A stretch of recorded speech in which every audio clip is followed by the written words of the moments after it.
दोस्तों आज हम जिस टॉपिक पे बात करेंगे ये है कि जो यूएस इजराइल को एड देता है उस पे बात करेंगे। लाइक इजराइल के जो अभी प्राइम मिनिस्टर है बेंजामिन नेतन्याहू, उन्होंने एक बोल्ड स्टेटमेंट देके ये बोला कि ये जो यूएस से एड आ रही है इसे हम फ्यूचर में कम्प्लीटली खत्म कर देंगे, जीरो, मतलब एक भी पैसा या फिर लाइक डॉलर एड में नहीं लेंगे। जैसे अभी उनका एग्रीमेंट हो रखा है कि 10 साल के अंदर 38 बिलियन 38 बिलियन का सिक्योरिटी पैकेज हो रखा है यूएस एंड इसराइल के बीच में। 2019 से 28 के बीच में यूएस इसराइल को 38 बिलियन डॉलर्स देगा और दे रहा है। लाइक हर साल 1.3 billion annually, sorry 3.8 billion annually US Israel को एड देता है, financial aid for like development बोलो या फिर सिक्योरिटी पर्पज के लिए बोलो, जो भी, लाइक इतना पैसा देता है यूएस इसराइल को।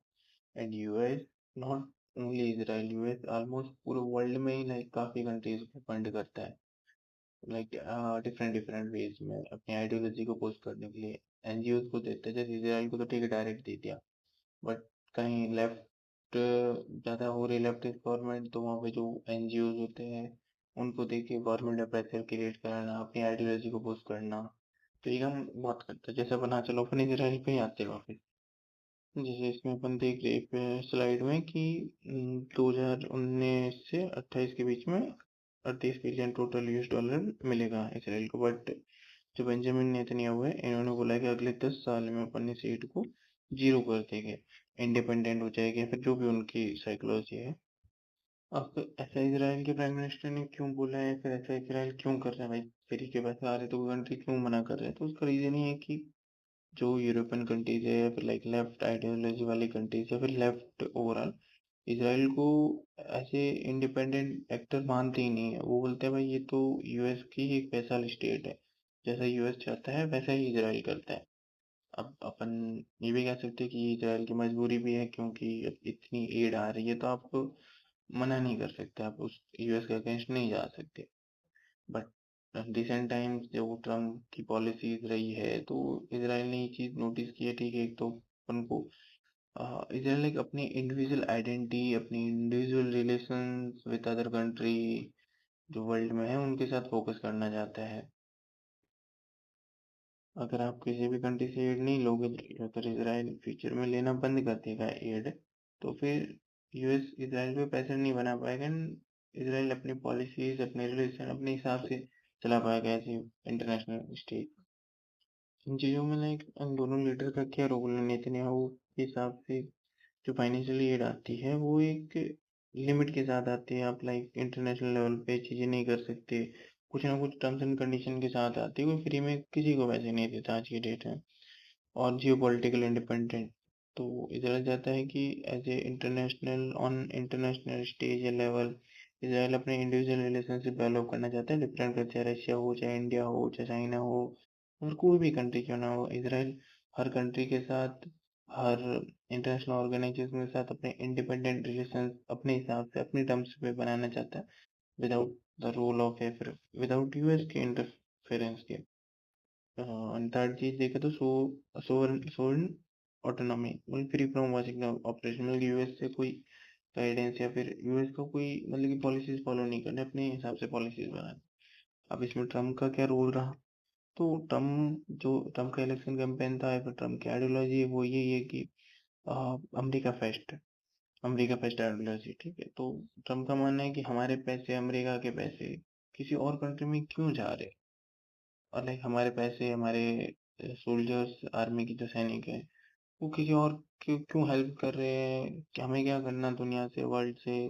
हमें तो अमेरिका का डेवलपमेंट, अमेरिका। और जो ट्रम्प का मानना है कि फाइनेंशियल आइसोलेशनिज्म, मतलब कि ट्रम्प का मानना ये कि अपन जो फॉरेन एड दे रहे हैं, फिर फॉरेन कंट्रीज को पैसे दे रहे हैं, तो इनका कुछ रिटर्न नहीं आ रहा है। मतलब कुछ कहाँ से रिटर्न नहीं आ रहा है, ना हमें कुछ वापस मिल रहा है जितना हम इन्वेस्ट कर रहे हैं। फॉरेन ट्रम्प की गवर्नमेंट या फिर एट दिस मोमेंट अमेरिका का टारगेट ये है कि हम जो फॉरेन फंडिंग कर रहे हैं उसको जीरो कर दे धीरे धीरे, लाइक चाहे नॉट ओनली इन इसराइल, जितने भी कंट्रीज में यूएस पैसे लगा रहे हैं उसको जीरो कर दें विद टाइम। अब ये सब करके इसराइल को फायदा क्या होगा? एक तो जो वैसा स्टेट का टैक्स मिला हुआ है वो हटेगा ओवर द टाइम। जो यूएस पे डिपेंडेंस है इसराइल की, चाहे यूएस मिलिट्री पे हो, यूएस टेक्नोलॉजी पे हो। अब एट दिस मोमेंट यूएस को, सॉरी, इसराइल को अपनी जो टेक्नोलॉजी है, जो मिलिट्री इंफ्रास्ट्रक्चर है, वो सारा most of the like US से अगर कुछ बाहर से इम्पोर्ट भी करना हो तो टारगेट ये था, ठीक है, ज़्यादातर चीज़ें यूएस की टेक्नोलॉजी लेनी पड़ती है बिकॉज ऑफ वो ये कि आपके ऊपर एक प्रेशर है। ठीक है, आप इतनी फंडिंग ले रहे हो तो कहीं ना कहीं आपको कहीं छोटी मोटी चीज़ें कॉम्प्रोमाइज़ करनी पड़ेगी। तो अगर ये इन फ्यूचर जीरो हो जाता है तो इसराइल अपने हिसाब से, चाहे रशिया के साथ हो, चाहे इंडिया के साथ हो, किसी भी कंट्री के साथ अपनी इंडिपेंडेंट रिलेशंस बना सकता है without any pressure of West या फिर यूएस। क्योंकि यूएस ना इन्फ्लुएंस रखता है।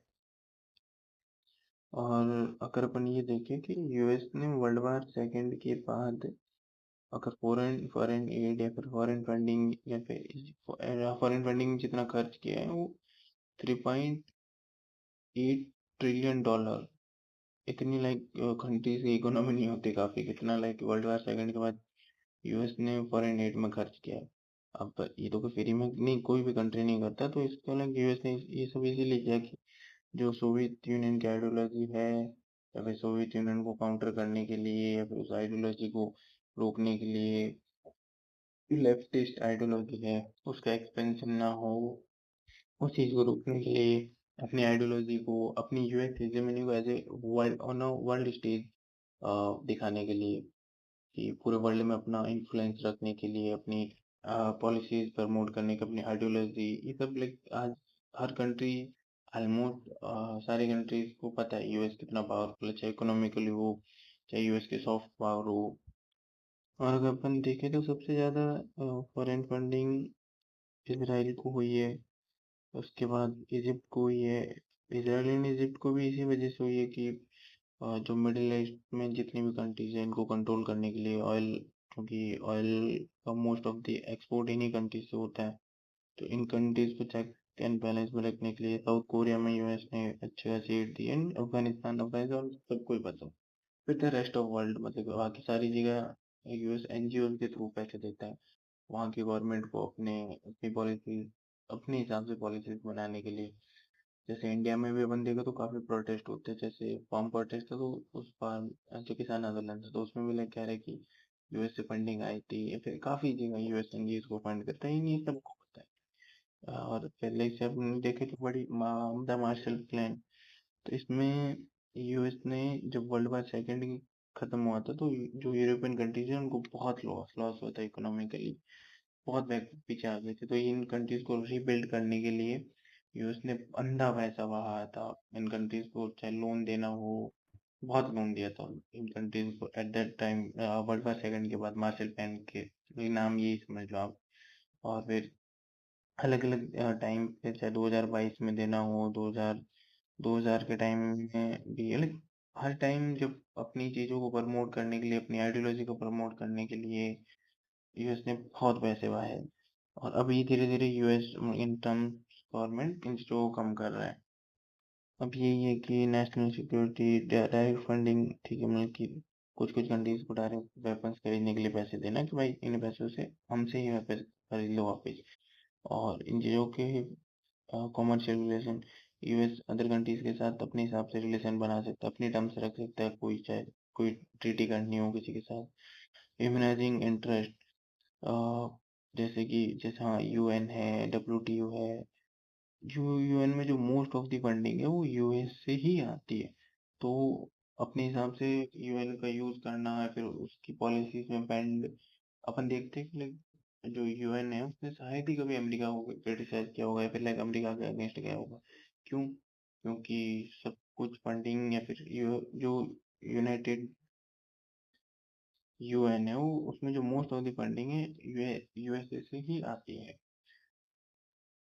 बट इन रिसेंट टाइम क्या हुआ है कि द डॉक्टर शिफ्ट, हाँ, तो अमेरिका यूएस बेस्ड वाली पॉलिसी की तरफ जा रहे हैं, एंड डोनाल्ड ट्रम्प, अब अगला जो प्रेसिडेंट रहता है उसका क्या होगा, उसकी क्या थिंकिंग, उसकी क्या पॉलिसी होगी वो नहीं पता, but at this moment US इसी में फोकस कर रहा है कि यूएस बेस्ट।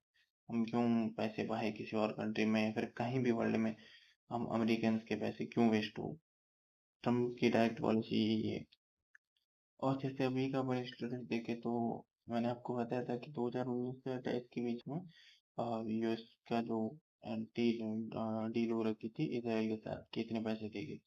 बट अभी वो 2028 में रिन्यू होगी तो उसमें क्या होगा। बट एज ऑफ नाउ अपन देख रहे जो ईरान यूएस वाली टेंशन चल रही है उस चीज को देखे तो इस बार भी जो इसराइल एंड यूएस का जो पैक्ट 10 साल के लिए वापस रिन्यू होगा, वो आई थिंक कि इस बार भी सेम रहेगा या फिर प्राइस बढ़ेगी एड की, because of the war and tension and जो भी वर्ल्ड स्टेज पे जो चीजें चल रही है उसको ध्यान रखें। अब इन सारी चीजों का इफेक्ट है पे क्या होने वाला है, ये जो चीजें भी होगी जो एड वाली जो मिली हुई थी एड खत्म हो जाएगी, इसका इफेक्ट क्या होगा। इसका इफेक्ट ये होगा कि इसराइल अपने रिलेशन हर कंट्री के साथ अपनी टर्म्स में बना पाएगा, अपनी सोवरेनिटी को पुश कर पाएगा। और जो यूएस पैसे दे के अपनी पॉलिसीज या फिर लाइक अदर कंट्रीज की पॉलिसीज अपने हिसाब से बनाते हैं तो वो नहीं कर पाएगा। अब इन लाइक जो यूएस का अब पता नहीं क्या होगा इन फ्यूचर, जो नया प्रेसिडेंट रहेगा उसकी पॉलिसी क्या होगी। तो जो ट्रम्प की पॉलिसी उस हिसाब से देखे तो ट्रम्प ने ऑफिशियली यही बोल रखा है, बोल तो यही रखा है कि हम फॉरेन एड फॉरेन फंडिंग को धीरे धीरे बंद कर देंगे, not only in Israel like all over the world, धीरे धीरे कम कर देंगे एंड खत्म कर देंगे। तो आई डोंट थिंक ऐसा करेगा यूएस, क्योंकि ये यूएस की सॉफ्ट पावर है। यूएस हर कंट्री में अपने हिसाब से पॉलिसीज बनाने के लिए, गवर्नमेंट गिराने के लिए, गवर्नमेंट के खिलाफ प्रोटेस्ट कराने के लिए अलग अलग एनजीओ को फंडिंग करता है अपने हिसाब से वहाँ की पॉलिसी और अपना सॉफ्ट इन्फ्लुएंस वहाँ दिखाने के लिए। देखते क्या होता है। Okay, thank you, thanks for watching.